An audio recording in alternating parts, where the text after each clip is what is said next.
Domotique intervient au niveau du logement, et le logement doit se présenter, doit avoir une configuration technologique donc déjà adaptée. Et ensuite, on vient rajouter ce qui permet donc d'avoir du bien-être, donc avec Skype, des bracelets, des capteurs qui sont déjà en interconnexion avec une alarme.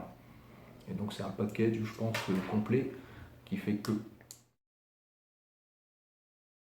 Je pense que c'est l'erreur, c'est quand l'entourage est favorable, mais que la personne concernée n'y est pas. Et donc là, ça ne marche pas ça. Donc il faut déjà montrer la plus-value que ça apporte avec les petits-enfants avant d'aller chercher des choses plus compliquées qui feront barrage tout de suite. C'est justement, c'est que du bien-être. Et c'est forcément du bien-être.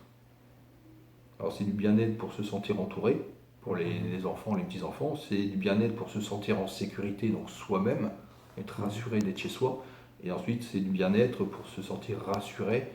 C'est-à-dire, si on tombe, si on a un malaise, on sait inconsciemment que la famille ou les voisins seront au courant.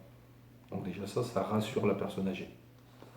Elle n'est pas protégée, mais elle est rassurée de savoir que les gens seront prévenus si jamais il lui arrivait quelque chose. Que si elle est toute seule, personne n'est prévenu. Et c'est ce qui arrive bien souvent, au bout de 3 semaines, on la retrouve morte au pied du lit. Se sentir entouré, de la sécurité et se sentir protégé, tout simplement, je pense. Et là, je pense que c'est plus Thierry Danigo qui aura plein de choses à vous faire découvrir.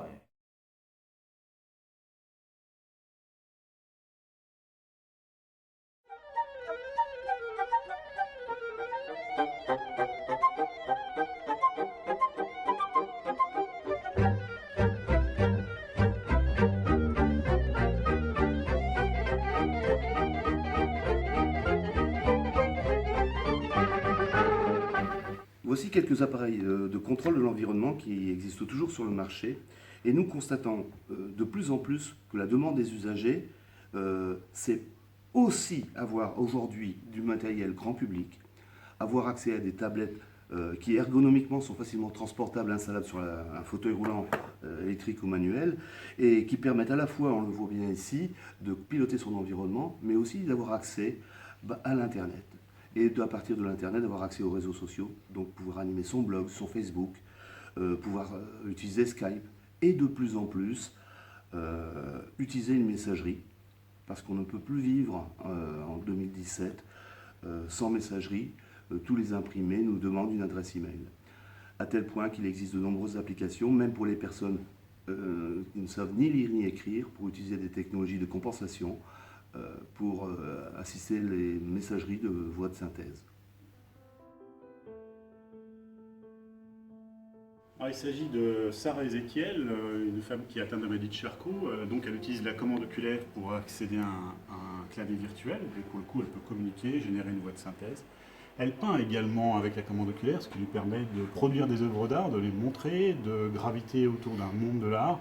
Donc le lien social est évident pour elle.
Alors cette technologie imaginée s'adresse à des personnes qui sont privées de moyens moteurs, où finalement les yeux peuvent fonctionner. Donc grâce aux yeux, ils peuvent accéder à des outils de communication, ils peuvent parler à quelqu'un et donc parler à d'autres personnes et retrouver le lien social. Donc il s'adresse essentiellement à des gens qui ont des maladies neurodégénératives ou des blessés médulaires hauts, des gens qui ne peuvent plus accéder à rien si ce n'est avec leurs yeux.